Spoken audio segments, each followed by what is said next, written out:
Hey guys, I am just installing this into my YB Kia Rio, and I just wanted to add a couple of things that it weren't particularly clear from other videos that I watched, and I've got instructions here as well, but that diagram was a little bit hard to tell as well. I only sort of figured out after 10 minutes what I was supposed to be doing. When you are releasing the airbag from the back, what you're looking for is, let's have a look here, not the round hole, but the irregularly shaped hole there, not the circular hole, the one that's a weird shape. That's the one you're meant to be using. I was trying in the round hole there for too long, because I thought it would be the round hole as well, because down the bottom it is a round hole, see, just there. So that's why I thought it'd be the round hole, but it's actually the irregular one. I can't figure out how to get this off very easily. I found a video that said to squeeze the orange things, and so I was squeezing them, but they don't squeeze at all. They actually move up, like so. They move up, and I can move that up all the way. It's just I'm holding the phone. But even when I've been able to move both this one up all the way and the other side up all the way, I still can't easily get that clip out. I don't want to force it.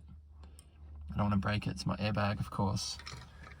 But what I've realized is, see, I'm doing the cruise control module. As I said, I don't know if I actually need to take that airbag totally out, because I can get to the screw there, and I'm hoping I'll be able to get to the switches there as well. So I'll just stop the video now and I'll have a go at that, and then I'll come back in a sec.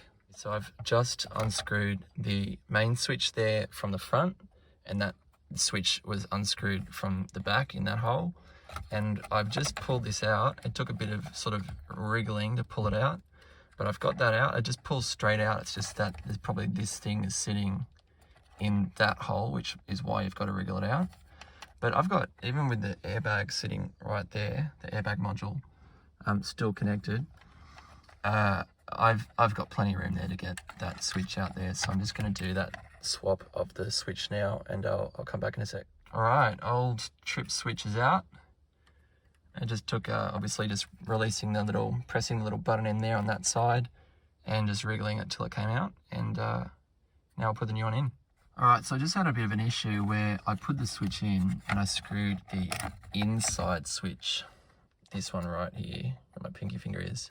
I screwed that one in first, and then I went around the back to do the one at the back, but I couldn't quite get it tight enough from the back, and I was worried that I'd, crossed the thread and I was going to strip it or something like that.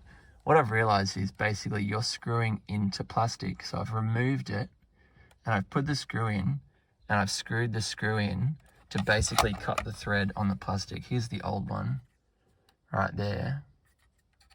You can see that there. I don't think that actually comes threaded. I think you're essentially cutting that thread with the screw for the most part. So what I'd recommend is, before you put the new switch in, put the screw in and screw it in, not all the way, but probably around 8 to 10 mil from fully in, and then unscrew it and then put it in. And then when you put the screw in from behind, it should be easy to screw in that way, because even when I sort of tighten it up as much as possible, the whole switch still had some movement. I wasn't happy with that. Of course, it just meant that I hadn't fully tightened it in, so that's a bit of a tip.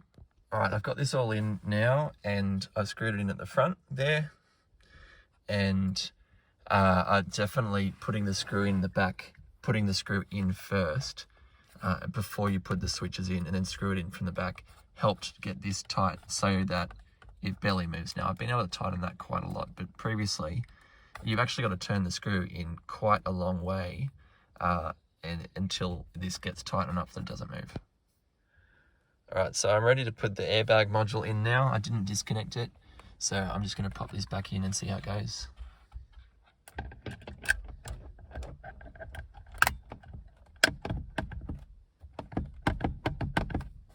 There you go, it's all clicked in. That's all in nice and tight. And we'll connect the battery and see if there are any codes to clear. with an OBD reader, and we'll see. We'll do a test drive as well and see if it works. Alright, I'm just going to test this now. So we've got the new switch installed, and the trip button works already. I've already tested the trip button, so that's good. Down there you can see we've got a new green cruise word above the fuel gauge. About to set it in a sec. Set, let's see what it does. Excellent, there we go. Cruise control, I've cancelled it. Cruise control is working in the base model Kia Rio simply by putting this new switch on.